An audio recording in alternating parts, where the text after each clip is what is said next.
चलिए जानते हैं कि ये संचित, प्रारब्ध और क्रियमाण कर्म क्या है।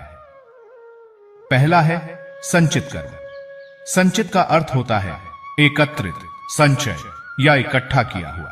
इस प्रकार संचित कर्म का अर्थ है वो कर्म जो एकत्रित है, अर्थात संचय किए हुए कर्म या इकट्ठा किया हुआ कर्म।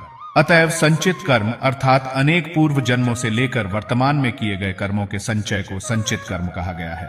ये कर्म अनंत हैं, क्योंकि हमारे अनंत जन्म हो चुके हैं और उनमें नए नए कर्म जाकर एकत्र होते रहते हैं। यानी हमारे ही अनेकों जन्मों के पाप और पुण्य कर्मों का संचय संचित कर्म है।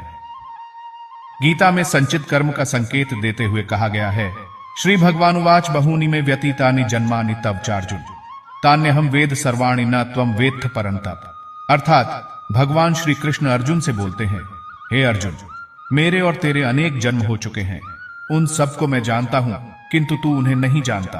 अर्थात भगवान अनंत बार अवतार लेते हैं और साथ ही जीव भी अनंत बार जन्म ले चुका है, क्योंकि ब्रह्मांड अनंत है एवं अनादिकाल से ब्रह्मांडों का प्रकट एवं प्रलय होता रहा है। अतएव जीव के अनंत जन्म के किए गए अनंत कर्मों अर्थात संचित कर्म के बारे में भगवान जानते हैं, परंतु जीव को उन कर्मों के बारे में जानकारी नहीं है, क्योंकि हमें इसी जन्म में किए गए सभी कर्मों का ज्ञान नहीं है। तो फिर हमारे अनंत जन्मों के कर्मों का ज्ञान कैसे हो सकता है? अतः संचित कर्म हमारे ही किए गए अनेकों जन्मों के कर्मों का संग्रह है, जिन्हें हम नहीं जानते, परंतु भगवान अवश्य जानते हैं, क्योंकि वो ही हमारे सभी कर्मों का फल देते हैं। दूसरा है प्रारब्ध कर्म। प्रारब्ध को दूसरे शब्दों में भाग्य भी कहते हैं, अर्थात हमारे संचित कर्मों में से जो अंश मात्र कर्मों को इस जन्म में भोगना है, उसे प्रारब्ध कर्म कहते हैं।